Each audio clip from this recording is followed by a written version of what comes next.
सोमवती अमावस्या व्रत कथा। प्राचीन समय में एक नगर में एक ब्राह्मण रहता था। उसकी एक सुशील और संस्कारी पुत्री थी।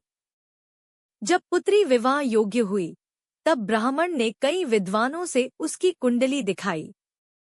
ज्योतिषियों ने बताया कि कन्या के भाग्य में वैधव्य दोष है, अर्थात विवाह के बाद उसके पति की आयु पर संकट आ सकता है। यह सुनकर ब्राह्मण और उसकी पत्नी बहुत चिंतित हो गए। एक संत ने उन्हें बताया कि दूर एक गांव में सोना नाम की धोबिन रहती है। वह अत्यंत धर्मपरायण और पतिव्रता है। यदि वह कन्या को अपना पुण्य प्रदान कर दे तो यह दोष दूर हो सकता है। ब्राह्मण की पुत्री अपनी सेवा भावना के साथ उस धोबिन के घर पहुंची। वह प्रतिदिन बिना बताए उसके घर के काम करने लगी। कई दिनों तक ऐसा चलता रहा।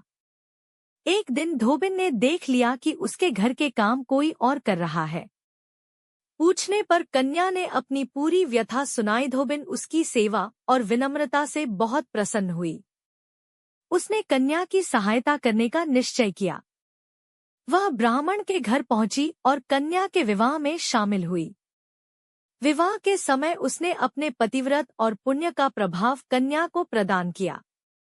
इससे कन्या का वैधव्य दोष समाप्त हो गया। कथा के अनुसार इस पुण्यदान के प्रभाव से धोबिन के अपने पति के प्राण संकट में पड़ गए। तब उसने श्रद्धापूर्वक सोमवती अमावस्या का व्रत किया, पवित्र स्नान किया, पीपल वृक्ष की पूजा की, उसकी परिक्रमा की और भगवान विष्णु का स्मरण किया। व्रत के पुण्य प्रभाव से उसके पति को पुनः जीवन प्राप्त हुआ। तभी से सोमवती अमावस्या का व्रत विशेष फलदायी माना जाने लगा।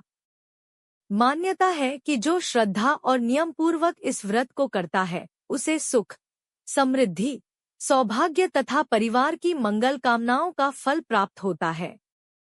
व्रत का संदेश: सेवा, श्रद्धा, दान, सत्य और भगवान के प्रति भक्ति मनुष्य के जीवन में शुभ फल प्रदान करती है।